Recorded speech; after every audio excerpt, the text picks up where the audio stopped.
రైతులు బరిలో నిలిచారు. దేశవ్యాప్తంగా సరికొత్త చర్చకు తెరతీశారు. అయినా సమస్య సాల్వ్ కాలేదు. కానీ తమ ఉద్యమానికి విరామం ఇవ్వలేదు. కానీ మరో కీలక అడుగు వేసేందుకు సిద్ధమవుతున్నారు. తమ నెక్స్ట్ టార్గెట్ పరిషత్ ఎన్నికలే అని తేల్చి చెబుతున్నారు నిజామాబాద్కు చెందిన పసుపు ఎర్రజొన్న రైతులు. లోక్సభ స్థానానికి అత్యధిక సంఖ్యలో నామినేషన్లు దాఖలు చేసి దేశం దృష్టిని ఆకర్షించిన పసుపు ఎర్రజొన్న రైతులు మరో బ్యాలెట్ పోరుకు సిద్ధమవుతున్నారు. ఎంపీటీసీ జెడ్పీటీసీ ఎన్నికల్లోనూ పోటీ చేసి తమ సత్తా చాటాలని నిర్ణయించారు.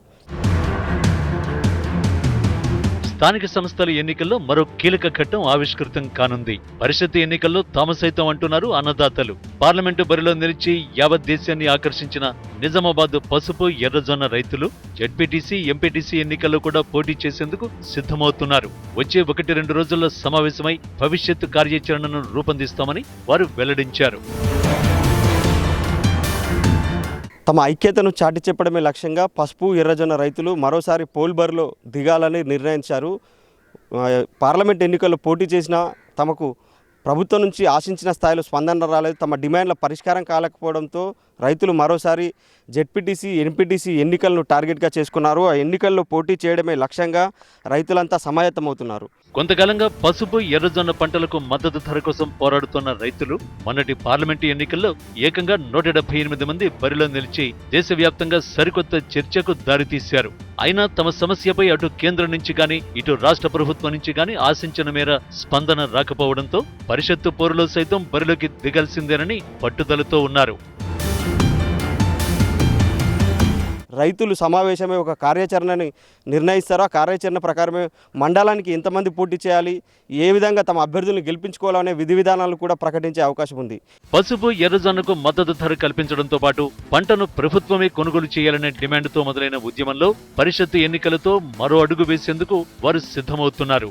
అయితే ఈసారి ఎన్నికల్లో సత్తా చాటుతామని ప్రభుత్వాలకు బుద్ధి చెబుతామని రైతులు ధీమా వ్యక్తం చేస్తున్నారు. ఎలక్షన్ టైంలో మాకు 300-400 క్వింటాల్కి బోనస్ ఇస్తామని చెప్పిర్రు.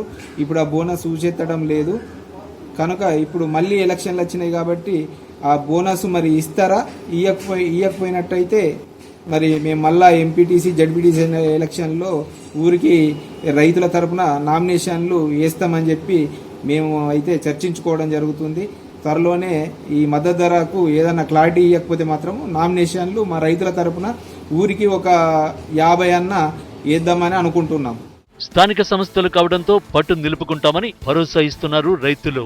ఈసారి రాష్ట్ర ప్రభుత్వంలో కదలిక తీసుకొస్తామంటున్నారు.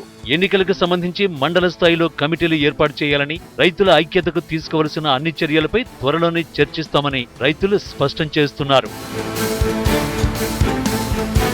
ఇటు రైతుల నిర్ణయం పట్ల రాజకీయ పార్టీలు మాత్రం ఒక అలజడి మొదలైంది.